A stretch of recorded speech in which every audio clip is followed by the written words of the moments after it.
my screen and remind you that Dr. Errico is doing the Aramaic School of Light on the 13th of May. The topic is going to be Becoming Disciples of Jesus. You can get more details on the Nuhra website. I have some of the email that was sent to the Nuhra members. And also another announcement, Rebecca, let me see, is Rebecca with us? Rebecca, are you here? I don't see her yet. But anyway, Rebecca Johns is starting a Let There Be Light class study group. The information is available on the Nuhra website. If you go to the calendar or the events calendar, you can get all the details there. So if you're interested, it's based on Dr. Errico's book, and she's also doing the Aramaic Light on the Beatitudes. She's a great teacher. I had the blessing of joining her on one of her shows about 3 weeks ago, and she's part of the Nuhra group, and we love what she's doing. So if you have the time and want to learn more, she's doing great work. So with that said, let me stop sharing my screen. And here we go. Good. Well, it's been about 3 weeks since I last spoke. I was traveling to the East Coast and got to experience a lot of American history, Native American history, as well as the early stages of the United States. And I spent time in DC and Maryland and Virginia. Initially, my trip was planned because of a play that a dear friend wrote and ended up starring in a one person play about a dear friend of mine, of ours. I met her through Dana, and she's not with us anymore, but we're good friends of the family. A light, a beautiful spirit, and she was a Native activist in Tucson, and was recognized in the Supreme Court, as well as we found a quote of hers at the Smithsonian, the Native American Museum there. So a lot of nice warm connections and a lot of active spirits. Her mission was to help people, and she was the first person. The reason she was honored at the Supreme Court is that she was the first person who argued with the U.S. government about Native Americans who are not living on reservations had no health care available for them. They had to go on the reservation to get the benefits. And she argued and established the first clinic for Native Americans in Tucson outside of a reservation, and it was the first in the country. But had a lovely life, a very hard life, ended up in a boarding school. We're hearing a lot about boarding schools in Canada that were run by the church, unfortunately, but also in our country, those were there, and she ended up attempting to escape, and finally on the 10th attempt, I think she made it home, walked and ran about 50 miles. So the reason I'm mentioning this, and then going into, we went into Jamestown, Yorktown, and that the name escaping me, Williamsburg. Spent a lot of time there, kind of walking in history, and it was an eye opener, and it kind of, for me as an immigrant, I was not born here. I think a lot of you know my story. I was born a refugee, and then I migrated, born refugee in Libya. So I was Palestinian parents, went to the Emirates for about 5 years before I came here for college to the United States.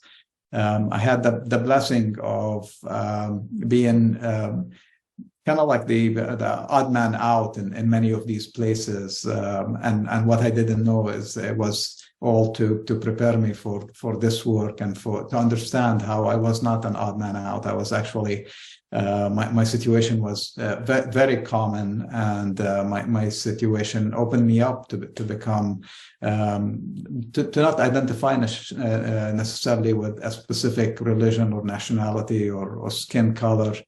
I had to adapt, and I had to learn to love a lot of people, including people who initially I thought were chasing me and causing me a lot of trouble. So her story, the story of this country, how it came to be, it's full of tragedy. But it also has some wins and some beautiful human spirit victories. And that brings me to Jesus, as it usually does, because his time and his life, I relate to it. He was Palestinian, and so was I. We are from through at least my dad. My mom was born in Jerusalem, so there is that connection. But through my dad as well, my dad's family, he's from northern Palestine, from the Galilee area. And I've always, once I started studying him, and once I started trying to wear his shoes, and look at my surroundings through his eyes, there is a tremendous. He helped me change my perspective, and in his journey, he faced a lot of what we face, and a lot of what a lot of people are facing today. I mean, we look at the troubles. The most recent is Sudan is dominating the news right now. Ukraine is still on the map. Syria, Iraq, Afghanistan, a lot of Africa, Libya. All these countries have constant turmoil. And as soon as one of them comes down, the one next to it typically fires up. And if you try to keep up with the news, it's full of information and that we continue to repeat. It's about sects or tribes or some specific people. Today in Sudan, it's two generals going after each other. I was speaking with my mom, and she said, "You've worked in healthcare. Why would anybody want to destroy the hospitals of their own country?" And that's what they're doing in Sudan right now. A lot of the hospitals are being bombarded and have been abandoned. Yet people can't get care in hospitals. And I honestly could not.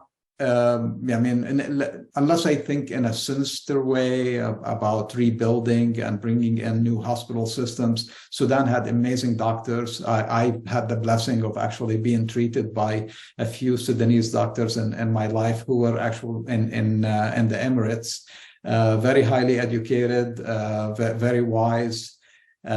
So they have good medical systems, and here today they're suffering from a war, an internal war that nobody is able to explain so far, other than it's a struggle for power. So what people are doing today, it's been the human experience, the historical experience, and I truly believe that the reason for it is our disconnectedness from our spiritual nature. I think we have lost our way. What Jesus did is he took people who had lost their way at his time and reintroduced them to their spirituality, to their soul. And he spoke to their soul. He attacked their soul and woke it up. He shook it back into life. And he commended the ones who were feeling the rawness that comes from abuse, from occupation, from oppression, from sadness of losing somebody.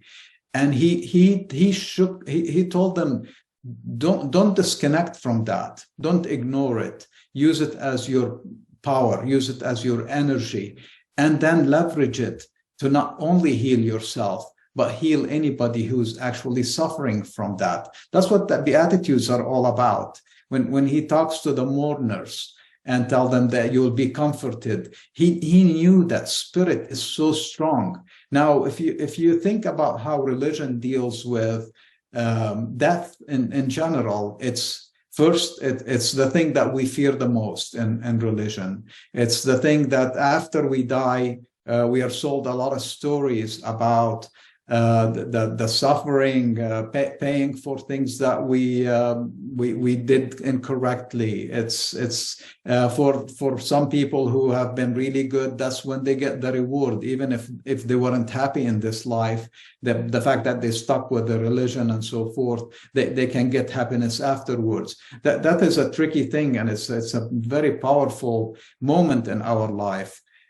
Jesus, his death on the cross, and him not running from it, the few hours and maybe even the days before, when he knew when walking into Jerusalem that his life was on the line for his beliefs, for what he was teaching, not for our sins like they teach it today. We lost that connection, and Dr. Errico did a great job explaining the entry into Jerusalem a few weeks ago, and since we had Easter a couple of weeks ago, that triumph of Jesus, and knowing that his death was not going to be the end of his message, back to the soul, because he spoke to our soul. He, to this day, as you know, we have the blessing that we have the Bible.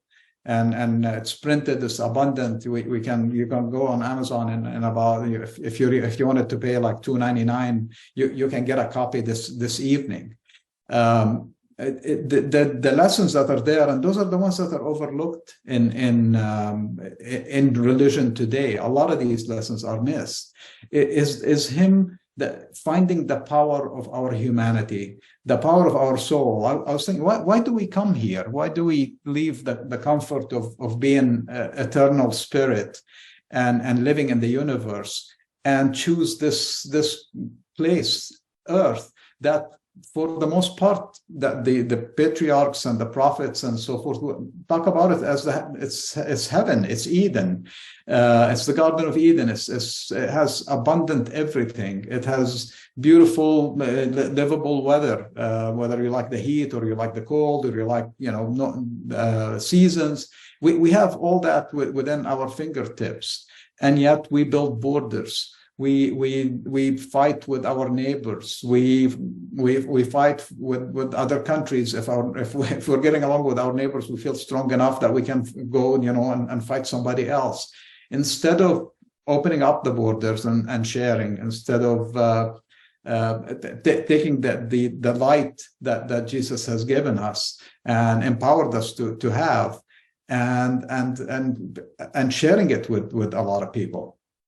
If I'm triggering any questions or anything, please use the chat to kind of continue the discussion. But ultimately, what I wanted to do, I wanted to start with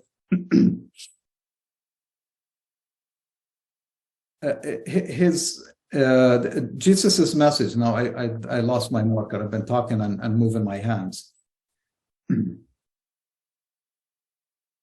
A great many will say to me, this I'm reading in Matthew chapter 7 and verse 22, will come to me, will say to me in that day, my Lord, did we not prophesy in your name, and in your name cast out devils, and in your name do many wonders?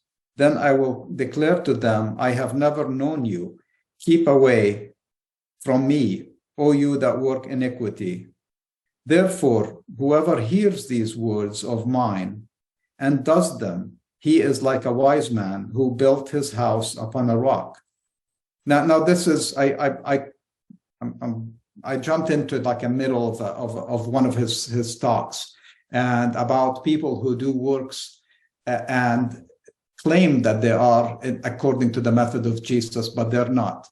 They are either using some of the teachings that came after him, their own interpretations that are not in line with Jesus. So that's why he's very specific that what I had outlined here is that they hear these words of mine and does them. He is like a wise man. So Jesus, right before that, it's the famous Sermon on the Mount, that he goes into details of how to live your life. That when I said that he starts that whole thing by talking to the poor, to the meek, to the mourners, and taps into their soul and tells them that you are the good people. You're not the wrong people. They're the ones that we don't hear about. If you go open any app, any news app, or go open the TV, who gets the limelight? Who gets the attention? It's the most paid athlete, or it's the most paid or the most famous actor or actress. We care about their marriage, divorces, where they shop, what they wear. They're the influencers. If you go on Instagram, on Twitter, they're the ones that get all the attention, and it leaves the other 99.9% of us almost kind of like unmentioned. Who gets the news about Sudan? It's the two generals and their philosophies and their statements. The rest of the people who are getting bombarded and having to escape their homes and lose their jobs. And I'm picking on Sudan right now because it's in the news a lot, and it had just come from an unbelievable civil war that lasted a very long time, killed a lot of people, and ended up splitting the country into two countries. Now we have a new country that was established a few years ago called South Sudan. That did not exist. Not to say that any of these countries really it should exist, but somebody drew a line somewhere at some point, most likely the British or somebody else who was European. So here comes Jesus, taking the good people, taking the 99.9%, the mourners, the peacemakers, the meek, the people who we don't hear about, who don't get to be influencers. But they are the influencers. They're the ones who actually hold society, hold community together. They're the ones who talk about, who solve problems, not talk about solving problems. They're not the ones that get interviewed. They're not asking for the limelight. He tells them, you are the foundation of the kingdom. You are the ones who will be known as the children of God. He says the son of God because of his Aramaic and cultural background. But he means you are the children of God, which means you are God-like. And that's something that I was thinking about, the God of the Bible as it evolved. It did not reach that peak and that explanation. Jesus spent a lot of time explaining what God is without really talking a lot about God. He talked about the father figure and a lot of examples, and a lot of them are misunderstood, of how God takes care of us, how God makes everything available for us, and how he takes care of everything. Nature, the birds in the sky, that don't worry about drinking and eating, yet all that is available for them. That the sun that gives us warmth, that the rain that gives us the goodness of the earth and the plants and water, which is essential for our survival. That's how he talks about God. He doesn't talk about a wrathful God, a God that does not that continually writing notes about us and waiting to meet us in the afterlife to punish us. That's not the God of Jesus. That's the God of some other religions, including modern, a lot of what happened to Christianity after Jesus died. I found notes where I actually highlighted, Jesus's life, when his ministry, to Jesus's death on the cross. And to me, that is the gospel. that everything that came after that was somebody else's perspective of Jesus. And we try to, I get a lot of questions. I know Dr. Errico gets a lot of questions that relate to how, what about when he came back? What about when he comes back? So even the mistranslation of, I don't know, Rabbi spoke about this last week, about the difference between he has come and he is coming. I grew up in the Eastern culture. We say he has come. And at every Easter, the greeting that we greet each other with at the church, we look at each other and say, he has come. And the response to that is, he truly has. He returned already. And yet, second coming, and there are full churches that have thousands, if not millions, of followers who have continuously looked for that day when he's going to come back.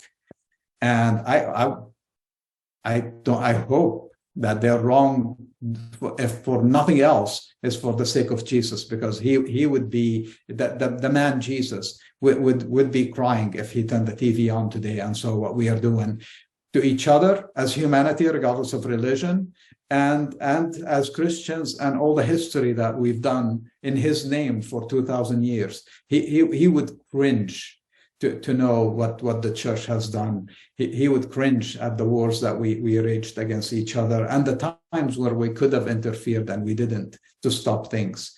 So why do we do this? Why are we even studying Jesus? It's for those pearls, those jewels that he gives us, so we can have a peaceful life, so we can have a life where we don't have to lock our doors or worry about our possessions, and most importantly, worry about our day-to-day, our actual life. And we're blessed in many ways, yet around us, any moment, especially in the US today, with what's going on in the shootings and stabbings and so forth that are taking place, a lot of innocent people are going to suffer from that. And a lot of people who misunderstand Jesus sometimes are the ones who are committing these, I would say, atrocities, mistakes. Ultimately, they lack knowledge. They live in ignorance. If they knew their true spirit and how we're connected to one another, if they received the love that they need from society, from their families, from their friends, but from everybody, we would not be even creating the games and the violence and the movies and so forth that we constantly continue to produce, that lowest level of our spirit, where we are like attacking each other and afraid of each other, and looking to go hunt down the people who do bad things, and using the same methods that they used to be bad people, to go find them and shoot them, kill them, or put them in jail.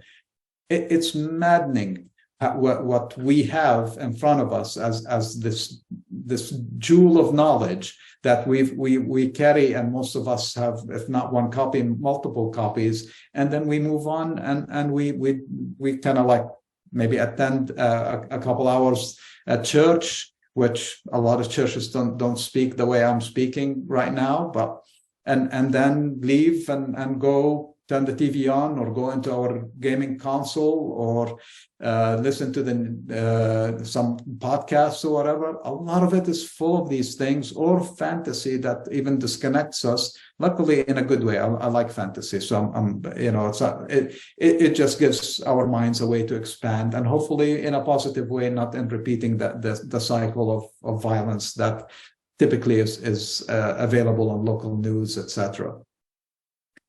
And the things that I'm talking about is right back to where I was in the Bible, chapters 5. Jesus talks to us about violence specifically. He says violence that he attacked was attacking at the root cause. He said, if you call somebody, if you call your brother Lilla or another person, which is an insult, right? You're starting a cycle of violence. You're tipping like dominoes that sometimes we line up and tip one so we can see thousands of them go. That's the effect of a lot of these actions that sometimes we don't think about. That's why he taught to turn the other cheek, which is an Aramaic idiom, but it's a very powerful lesson of not to retaliate. People will make a mistake. If somebody slaps you, they are making a mistake. You now have a choice. Do you let the dominoes fall and slap back, or do you take a deep breath and try to find peace with that person right away? And he even warns us. It's kind of funny that as I was doing this trip, I told you about how many of our founding fathers in the United States were actually attorneys or lawyers by training and by school and by profession. And it's no wonder that a lot of how we live today is based on contracts, legal stuff, laws. We are like bombarded daily, and sometimes we don't notice it. Every time you download an app and you click I accept, I agree, you go on a website that pops something up, you say I accept, I agree, cookies, I accept, I agree. All those things are actually written and developed by corporate lawyers to ensure that you can't really have any leg to stand on if something goes wrong. But the country was founded that way. It was a lot of lawyers doing that, and yet Jesus warns us. And I have a lot of attorneys as friends, too many to count, to be honest. I've lived the corporate life as well, so I know how hard they work and how sincere they are about protecting the corporations and the employees of the corporations, etc. But it's a tweaked approach. It's not because we have faith in the goodness of one another. It's because we're afraid of the bad side of one another, and that's why we continue to set up laws and more laws and more laws. And you can see if you go visit any law library or any actually law firm, you'll see thousands of books, and thousands more will be written, because for every word that we put out there, somebody's going to challenge it and try to get around it, and we try to fix it. Jesus said, first, if you have a quarrel with somebody, if you have a problem with somebody, try to solve it. Try to solve it on your way to the judge. So if you're walking, because at his time, the judges were not abundant like now. You can just call an 800 number and find a lawyer. And it's a benefit for a lot of the corporations. They give you a benefit. You want legal services as part of your employment. But in Jesus's time, you had to go find a judge. And typically the accused and the accuser, they would walk together from village to village or from one part of town to the other part of town to go talk to the judge. And Jesus warned them. He said, once you start using the legal system, you both will lose. And especially the accused, most likely they'll strip you naked. They'll take everything that you've ever owned, and they'll throw you in jail. They didn't have a lot of lawyers. They mainly, the judges acted as both the lawyer and the judge, and that's business. When you walked into that door, that's their livelihood. So you hand yourself over to them. So Jesus said, solve the problem, and if somebody wants your shirt, give him your jacket too.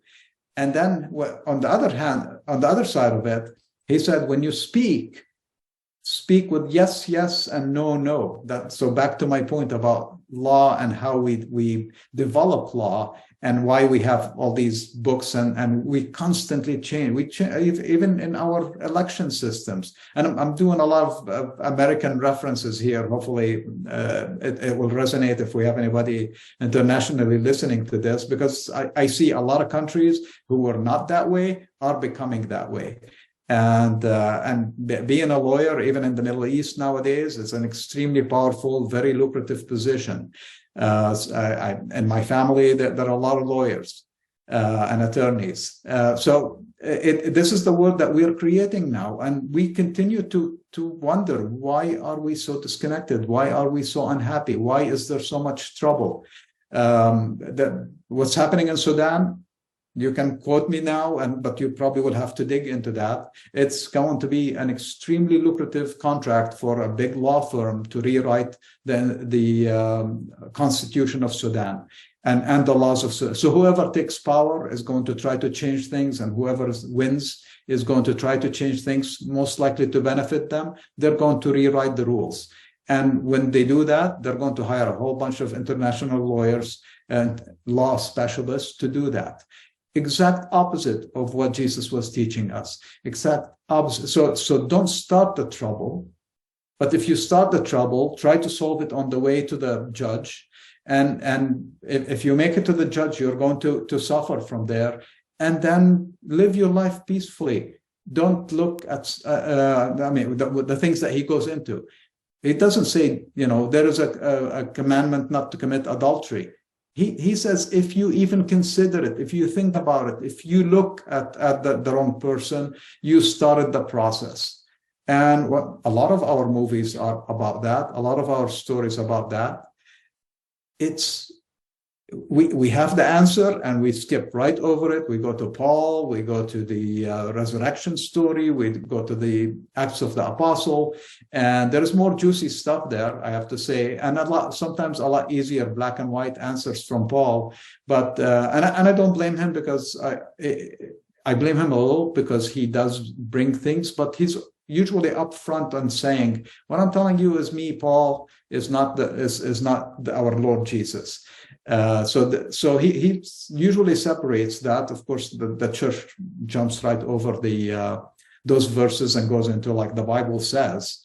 But the same thing with the apostles. They did a lot of things. But what I was saying about Paul is he inherited some of that from the early church. So he had two sources that influenced him. The teachings of the early church and what he was handed down, plus his earlier training before he became a Christian. So that's why I try to avoid Paul, because he's not Jesus. He's not his teachings are not vibrating at the same level as Jesus was vibrating. Jesus took a lot of the goodness of Genesis and Abraham, a lot of the goodness of the prophets, and added to that and mixed it well, and took us to a different level of our essence, our humanity, our soul, our spirit. And he lifted it up. And that's why his message continues to resonate. Even if you get a little teeny bit of his teachings in your life, and you get a taste of that, and you just leverage a few of the things that I'm saying to you about yes, yes, and no, no, and avoid lawyers, and do not start trouble, or do not accelerate trouble when you are in that situation. If you can elevate yourself to love your enemies, to be all-inclusive in your love. And love is amazing. It's one of the most powerful tools that we have. And it's unlimited. So just like God's love for us is unlimited, love for us to give love is unlimited. And if any one of you is a part of a family, and and you've seen an addition into the family, a new baby born, you will give them the love, but you don't feel like you love their parents any less. You don't feel like you're loving their siblings any less. You just give them all the love you can, and yet when anybody else shows up, you can love them just as much as you did the first time you met them. And if 2 or 3 years pass and they have another baby, you find you just as much love as you give that one, and you continue to love that one. It's an unlimited resource that we have, and that's why Jesus said, love your enemy. You have that power in you. You have that energy in you, and you can share it. You can just expand it. It's not like you're taking it away from your countrymen or countrywoman, or you're taking it from your mom or dad and giving it to the enemy. You can love them all as much as you do, and give the enemy as much love, and just shower them. Imagine those people who are going out and shooting and stabbing. If everybody they ran into just engulfed them with the same love that they received when they were a newborn baby, hopefully they received that. and the way you would give that love to a baby of your own or a baby of your brother or sister. That's Jesus. That's the essence of Jesus. And that's why we do this work. That's why I continue to try to be a disciple of Jesus. Well, I think this is it. So I'm going to stop here. I see one question, and hopefully you have some more questions to keep me going. So let me see the first question here. I know that Jesus has come through death so that he has transcended space and time. What about those who transitioned prior to Jesus's resurrection? Did they transcend death in the same manner? Did they transcend space? Did they transcend space and time? Absolutely. You see, Jesus's teachings were not limited to from him coming and anything that happens after that. Jesus knew that as a child of God, God is eternal. The Ithia that we talk about often, the Ithia Rabbah, the God of all that we are a part of, has been here all along. So Jesus was a window in a moment in time, but that can look backwards or forward. It's applicable to the whole human history, the history of the universe.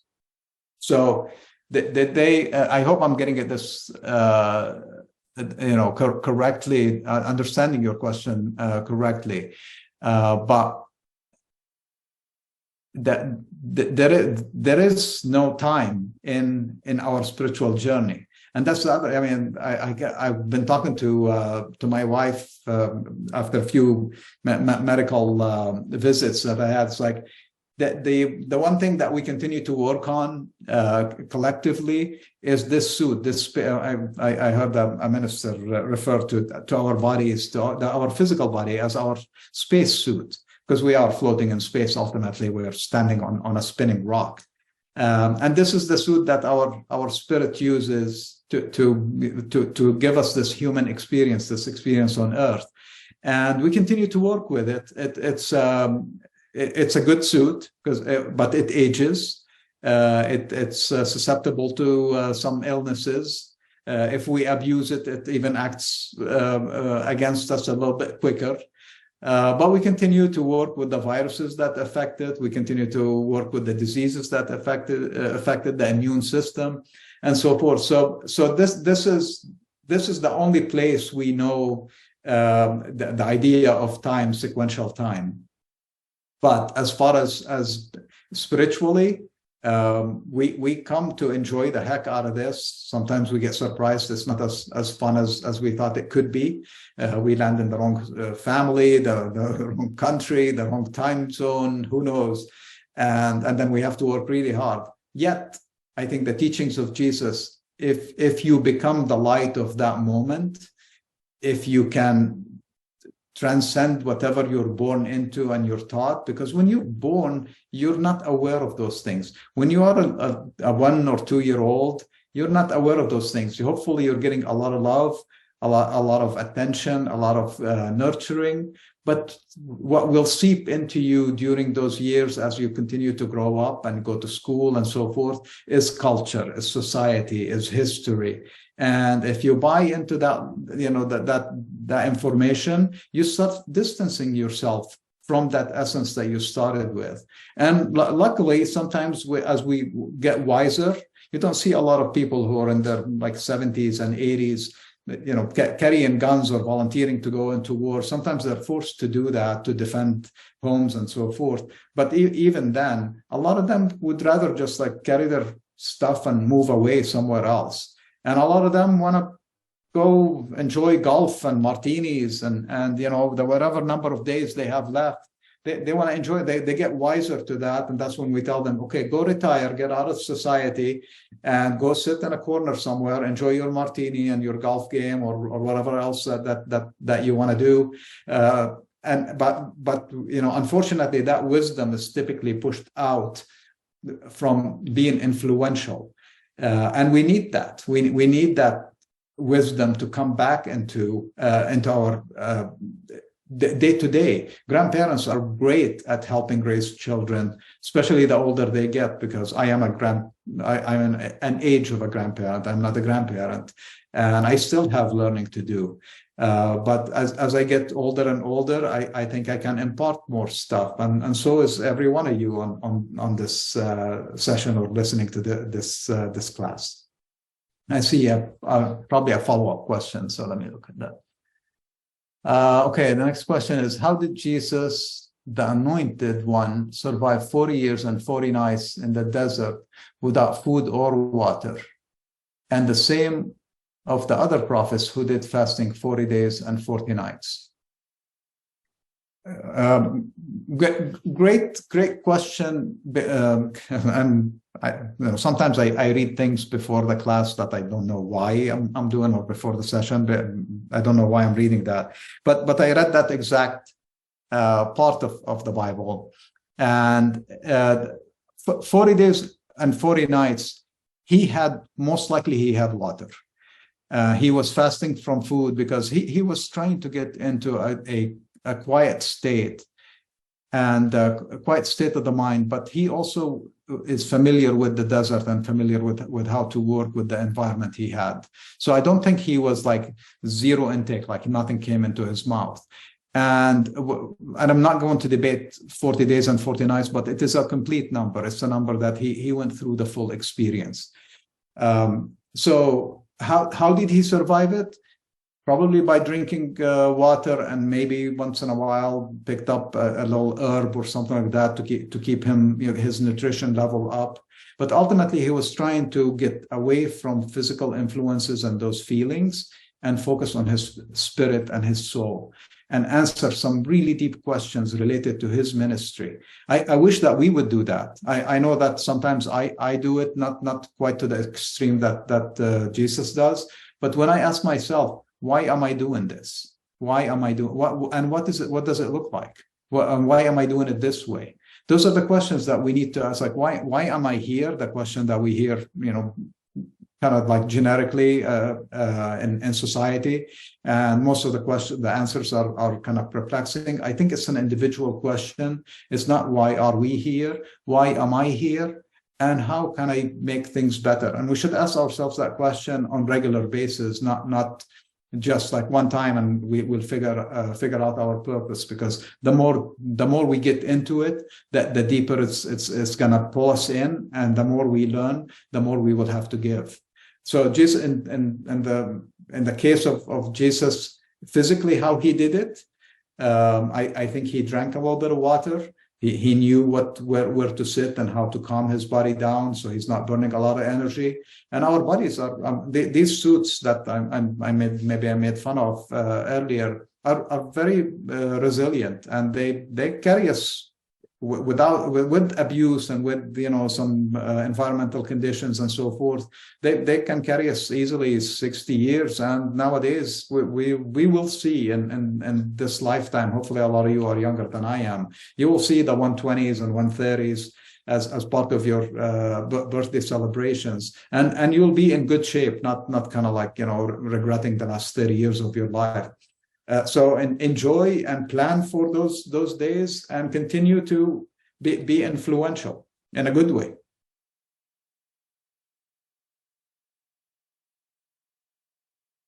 For people that we think of evil, do they go to God when they die or somewhere else? I don't think there is anywhere else. I think God is all that there is, and God is a German word that says that it was the good God is what they were referring to as God, the God that came from Elohim, Allah, Ithya Rabbah. But there is no other place. We come from that source. We exist in that source when we connect with it here, and then we go back to the non-physical state of it is what I believe in. And being evil is again, it's a label that we we define differently, probably based on the time and the type of bad deeds. But for the most part, it's a lot of the things that we see as evil are usually a result of ignorance, a result of being pushed through bad teachings, missing the target, sometimes that we make mistakes. And some of these mistakes could be very hard on, I mean, anywhere from like hurting somebody or killing somebody to just making them feel bad or saying the wrong thing to good people or to anybody. So again, the definition of evil or thinking that somebody who shoots, a student who goes into a school and shoots his fellow students or his teachers, we consider that as an evil act. Go to root cause, and then if you do not fear death or understand death differently, that's why Jesus said the mourners will be comforted, because he knew that through his own transition and his own success post his physical departure was something that should teach us how to handle death. And that's his hope for the mourners. And I know it's hard because I've lost dear people, and at the moment of not having them physically with us, it's very hard. And I'm taking the extreme example of evil. Not to say that death is evil, but people who actually kill somebody, as when we lose that, when we are close to somebody who has been taken away violently that way. It makes us question God. It makes us question everything, and it puts our anger and our focus on the person who committed the act. Again, a good society would deal with these issues in a Jesus-based society would deal with these issues at a very early stage. We would not have the abuse that we have today. We would not have the weapons that we have spread across society. And I know that the U.S. is typically a bad example, but do you think in Sudan, after the first war and now the second war, that almost every household doesn't have a weapon, and some really like military grade weapons? In Lebanon, I saw it firsthand. I opened a closet when I was visiting in the 70s, and there were machine guns and sniper guns that were in the house. So when situations like that we start these wars, the Ukraine, they were handing guns as the Russians were coming in. It's mad what we do to each other in our own communities. And that's the ignorance that creates the evil that hopefully you're asking about. But we're all children of God. We come from the same source. We go back to the same source.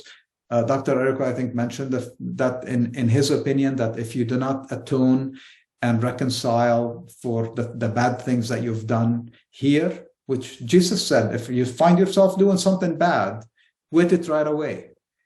Or if you continue to do it, society will take care of you. Jesus talked about cutting off your arm, plucking out your eye, cutting off your leg.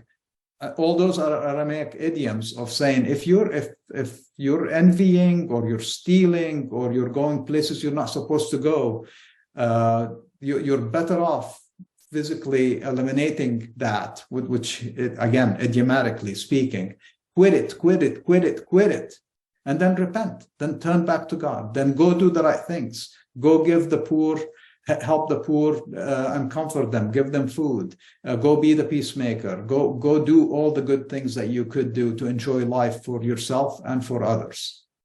Hopefully I answered that. What is the origin and meaning of God as the God of hosts?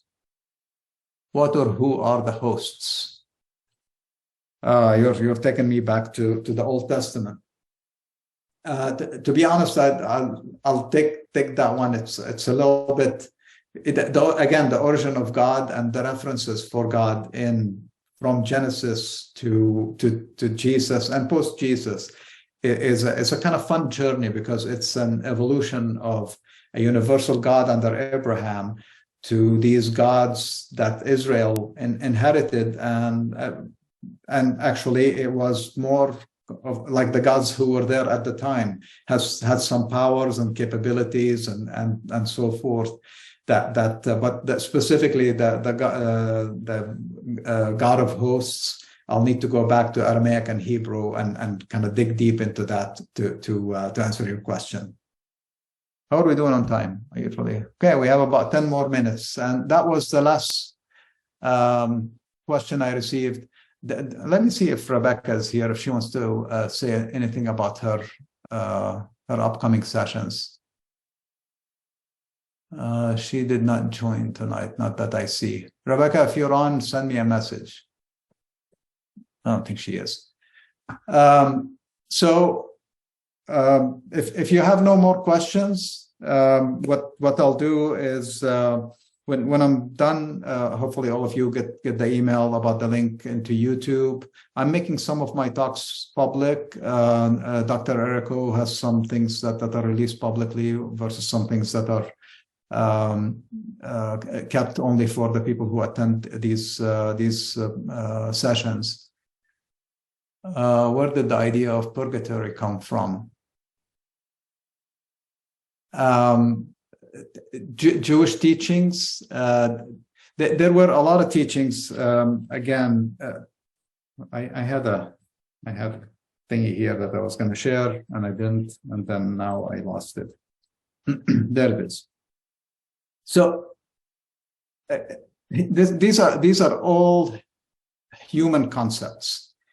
And at the time of Jesus, there were many sects. The Sadducees were in power. They were the temple people. They believed in the books of Moses, so they mainly focused on the first 5 books in the Torah. That was their source of religion, basically, and their philosophy. They followed the Moses system, which Moses, when he came to power and led the Jewish people and united the tribes, he gave the religious power to his brother Aaron and his descendants. So but they also believed in reward and punishment in this world. So you can see that if you spoke to a Sadducee, which Jesus probably argued with them quite a bit, their belief system, they did not really have a lot of answers of what happens to us after we die. And Sheol was a place where you just basically, you were not here, you were somewhere else, which is the meaning of the word death in Aramaic and Hebrew. The Pharisees, they came not too long before Jesus, and they had both a written and oral law. So they followed the Torah, but they developed other things, and they followed the sequence of teachers in the Bible, Moses, the prophets, and themselves. So they were a big religious authority. That's why Jesus kind of clashed with them, though some people think that his family and the bulk of the people around his time belonged more to the Sadducees. There were the Essenes, who we hear about, the Dead Sea Scrolls. They left us with that. They had slightly different belief system. All these philosophies, like what happens when we die, purgatory. The Catholics are huge into purgatory, so it might have been developed even further under the teachings of the church. Built on that. I know it's also in Islam. It's there, so it has its roots. So over the 600 years between Jesus and the Prophet Muhammad, the idea of purgatory and being in this in between land, between good and bad, and paying for your sins there. Humanity, see, Jesus, that's why earlier I said I put where Jesus died on the cross, I put a period right there, and to me that's the gospel of Jesus. He did not talk about purgatory. He did not talk about the Lord of hosts or the God of hosts. he spoke about a loving, single, universal presence. And he talked about our journey here and how to make it awesome. And then he said, when you go to the other side, I promise you, it will be good if you follow my teachings. So back to like, if you do some bad things, don't follow Jesus, will you carry some of that into the next stage and kind of struggle a little bit further? Ultimately, if you're a part of God, you are going to have to reconcile, and there's not going to be like a part of God that is very bad and suffering and in a bad place. So hopefully this answers your questions. Please do not forget, go on the nuhura.com and look at the events calendar and try to join us and join Rebecca as well if you have the time and you haven't gone through those classes, or if you have a while back. And I see probably a couple more questions. I'll add those to the Lord of Hosts, and hopefully in a couple of weeks I'll be able to answer all of them. Appreciate your time, appreciate your gifts, and we'll see you in a couple of weeks.